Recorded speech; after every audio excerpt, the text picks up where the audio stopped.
What's been your Bad Hasbro? Everybody should Mhm. check it out. I really had such a great time when I was on with you. I mean, maybe that must have been like a year ago at this point. Yeah, yeah. But what's been your experience covering this over the first 100 days of Donald Trump? I mean, activism for Hmm. Palestine.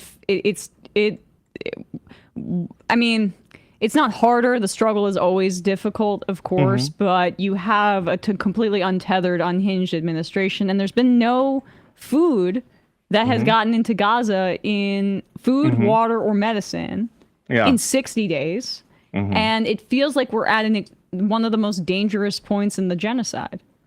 Yeah. I mean, in terms of the first 100 days of the Trump administration and everything that's gone on, with the genocide since, it's been it's gone kind of exactly how I thought it was going to go and how it was supposed to have gone this whole time. You have the PR, ceasefire. This essentially a win for the Trump administration right off the bat, and it existed, I think, primarily so that Trump could have this.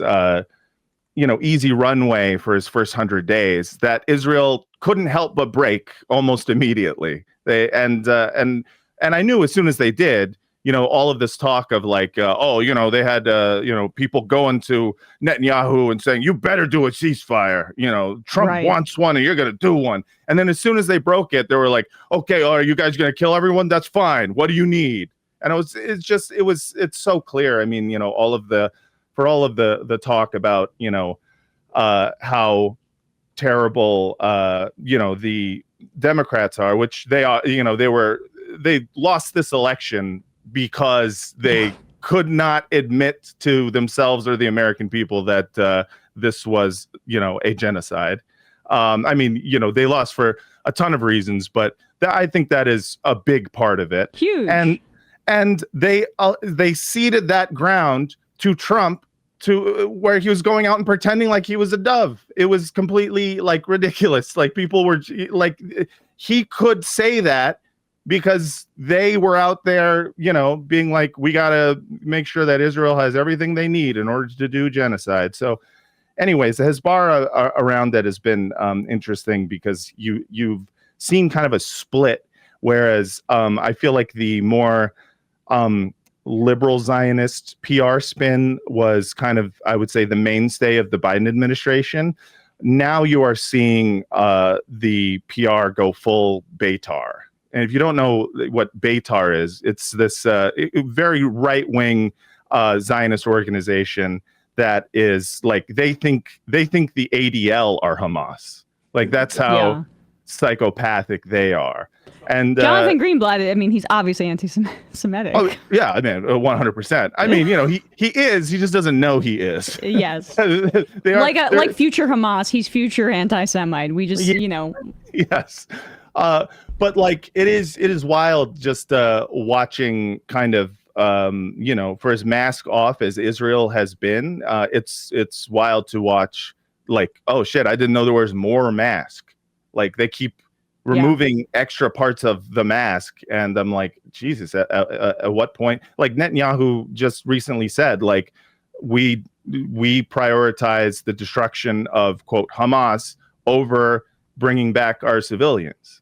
Like he's saying that out loud, which is a wild thing to say when you can just infer it using your brain.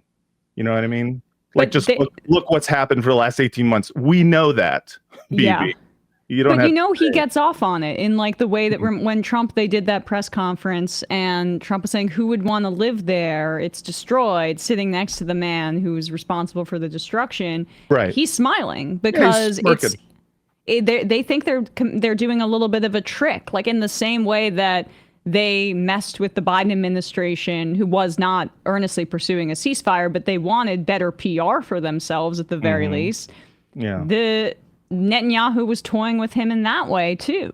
Yeah. It's wild to see. I mean, the repression has obviously gotten even more insane but you know, I kind of see it all as a continuation. You know, this was like the logical endpoint of what the, you know, Democrats have allowed to happen, essentially.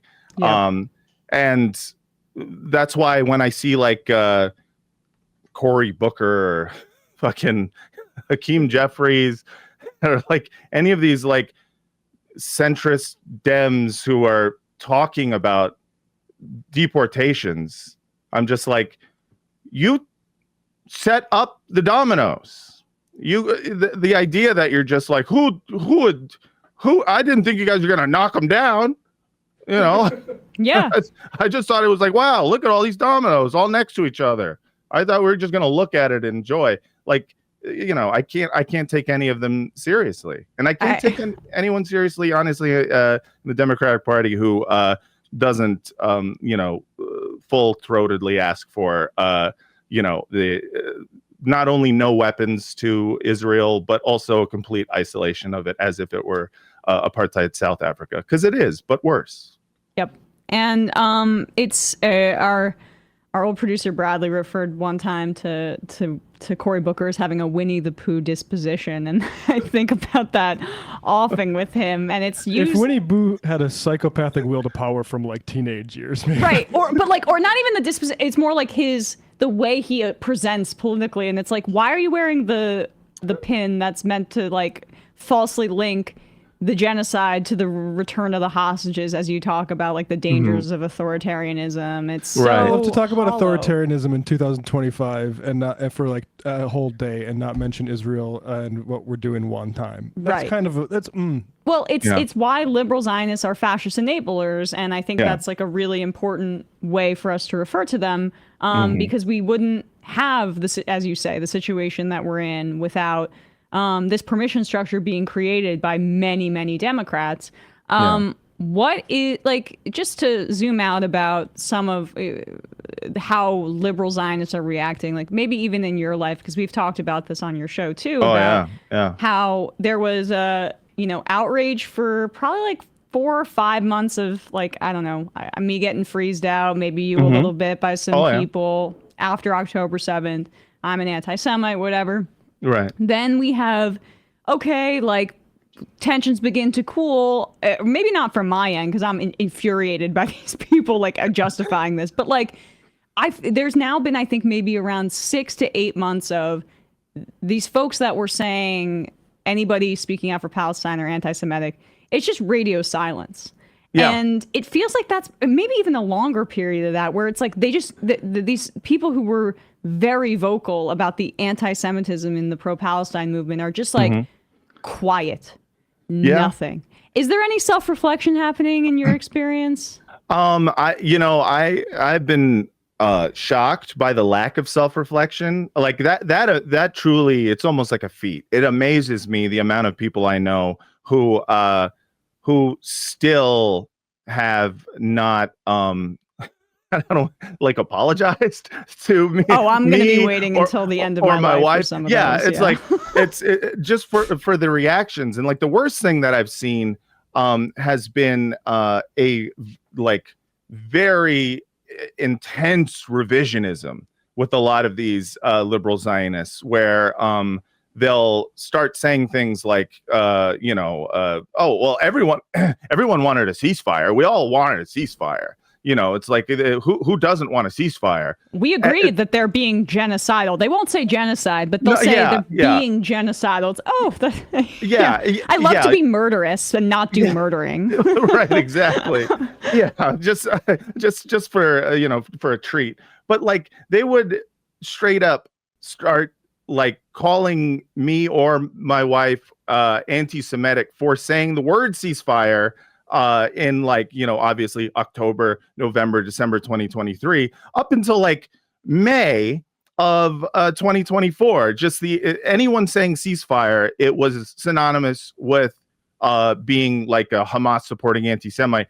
Now, I swear to God, I've seen people who are straight up just they're guffawing at anyone who ever said ceasefire, because they're like, yeah, we all wanted a ceasefire. Everyone is doing the thing where they're going to revise everything that they said beforehand. They're gonna change the goalposts as to what they cared about, while simultaneously remaining firmly in the camp of, well, Israel's got to do what Israel's got to do. They will find whatever way to defend it that they can. And in my life, it's been, for the most part, people who are, who at one point may have been like yelling at me about stuff, texting me insane propaganda.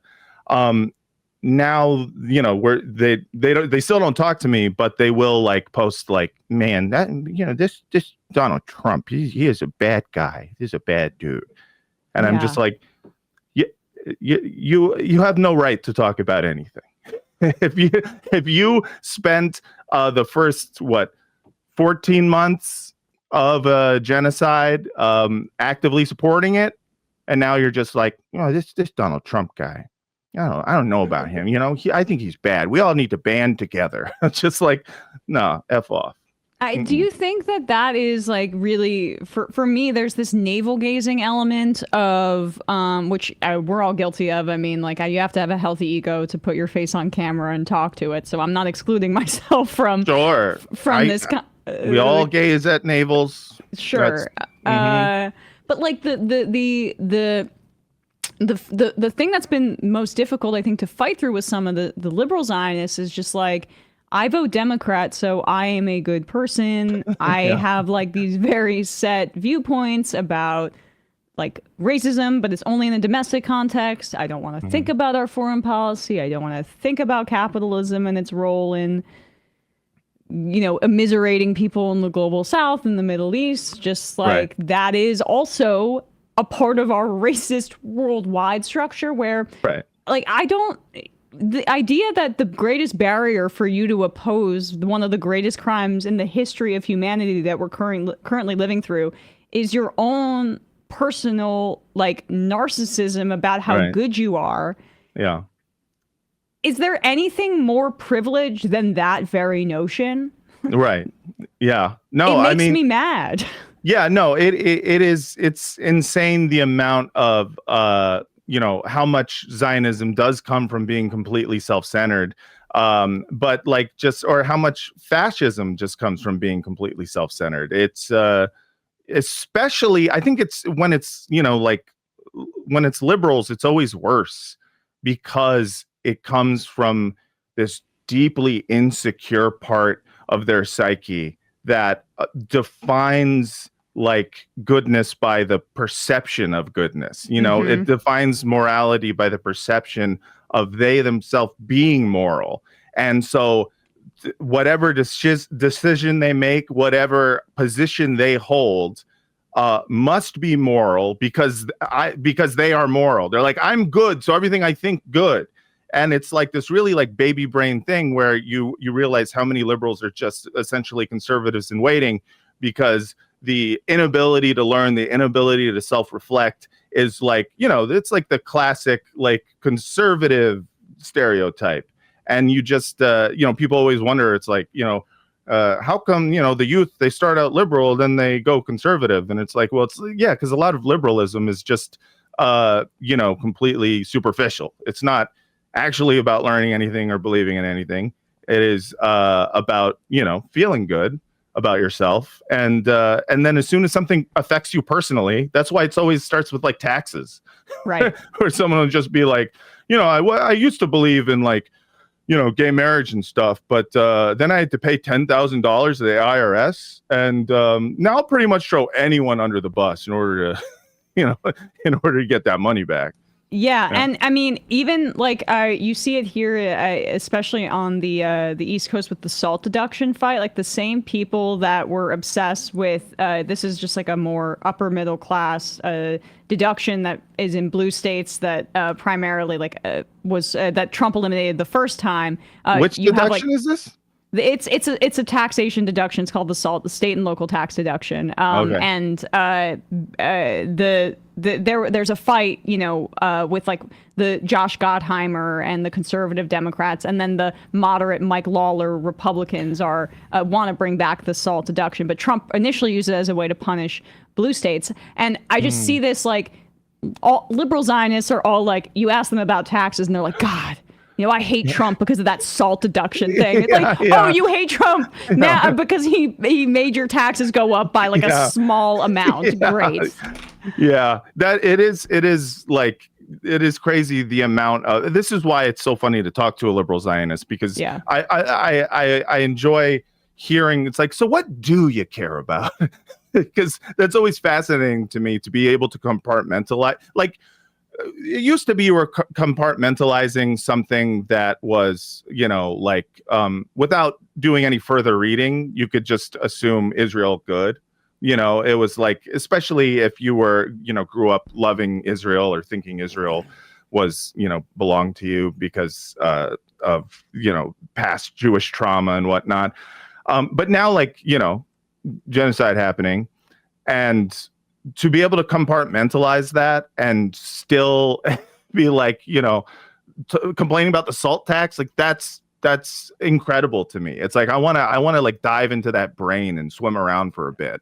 I just want to see what other little pockets of weird shit you've been like suppressing. I should correct myself. It's because Trump capped the SALT deduction, so it limited it to, you couldn't do, tens of thousands of dollars. It was at $10K. 10,000. Yeah, 10,000. Yeah. Yeah, but that's just one example I can think of. But Matt, yeah, I mean, even in Yeah. deportations and shit like that. I mean, you see the amount of, like, these are the same liberals who were at the anti-ICE protests, back in during the Trump administration. The Muslim ban, they were against that. 100%. And now it's like, some of them will still, march against Trump. And I'll be like, you have seen the amount of students they are deporting for writing essays or attending marches. You're attending a march. How do you live with this in your brain? It's wild. It's because those marches are, and it's nice to see people in the streets, but it's just about demonstrating your opposition, where it comes back to the navel gazing thing. Get your steps in too. As opposed to having concrete demands, like, which is an actual threat. The pro-Palestine demonstrations are about divesting from Israel, like very, very specific demands. School, divest from Israel. Yes. That's what Rumesa is. And Rumesa Ezturk wasn't even that. It was like, hey, school, our students said divest from Israel. Listen to them. Right. Yeah, it is. It's wild. It's such a specific demand. I talked to a liberal Zionist recently who said that he was like, I think they shouldn't have done the encampments, all that stuff, because it's like people get annoyed by that. It's like bad optics, and also it's like, what do they even want? And I was like, did you not talk to anybody? I know, but they're recycling the Occupy, the anti-Occupy critique. Yeah, what do they even want? What no, I mean, okay, I'm sorry, you cannot make that critique of these protesters. Their demands are right in front of you. Yes, it's completely ridiculous. It's on signs. It says, yes, divest. Yeah. Anyway, what'd you say? You want to do this? Do you have? Okay. I don't know if Matt's got to go. There's another Federman video I I've don't never gotta seen go. before. I don't got shit. This is my birthday. I You told want to my spend wife. an hour? I told my wife I'm doing whatever I want today. I'm gonna go on Majority Report. We're gonna talk about Fetterman's weird ass. Let's go nuts. We got another crazy. Fetterman clip here. Another time where he's seated and seemingly unaware of his surroundings, this time in public, or at least on an airplane. This is from a Prem Talker of Zateo video from February when John Fetterman got in an argument with a pilot about wearing his seatbelt so it was visible. And this was cited in that extensive New York Magazine piece. Of course, he's getting in fights with fucking flight attendants. It's okay. It's okay. Okay, it's okay, but it just has to be visible to the crew at all times. It's a federal regulation, so if you were to have your seatbelts on, it just has to be visible. And right now, it's not visible. I'm depressed.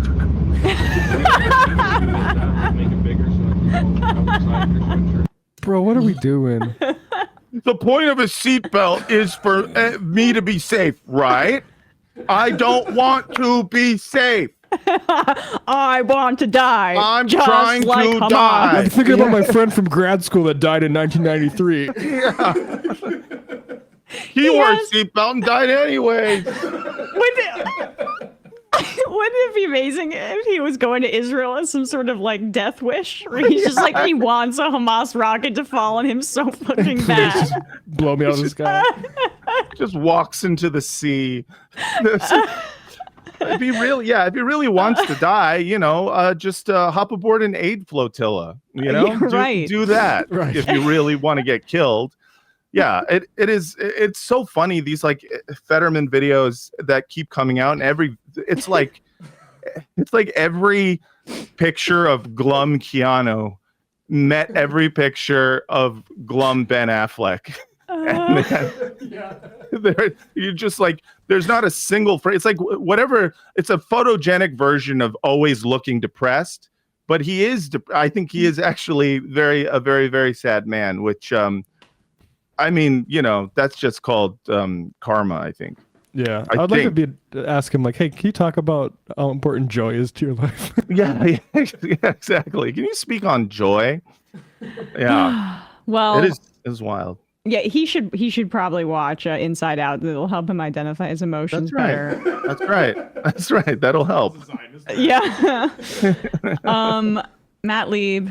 We really appreciate your time today. Happy birthday, my friend. Thank you so much. I'm glad to be here. Sorry, Sam couldn't show up again for our scheduled debate, but that's fine.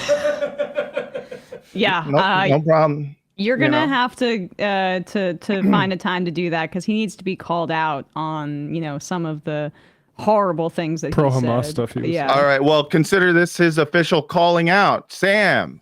You run away every time I show up. Every time I show up, you're just like, oh, I'm scared to debate Matt Lieb. Well, guess what? I'm calling you out. You better show up next time. More content. There's a throwdown. That's right. I'm tired of you saying how much you love Hamas. You're always out here being pro-Hamas. Down. Hell yeah. All right. Well, everybody, please check out Matt and Franny in San Francisco on Wednesday, May 7th.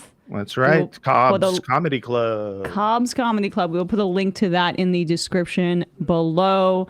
Appreciate you, buddy. Thanks so much for coming on. Thanks so much for having me. Bye, y'all. Bye.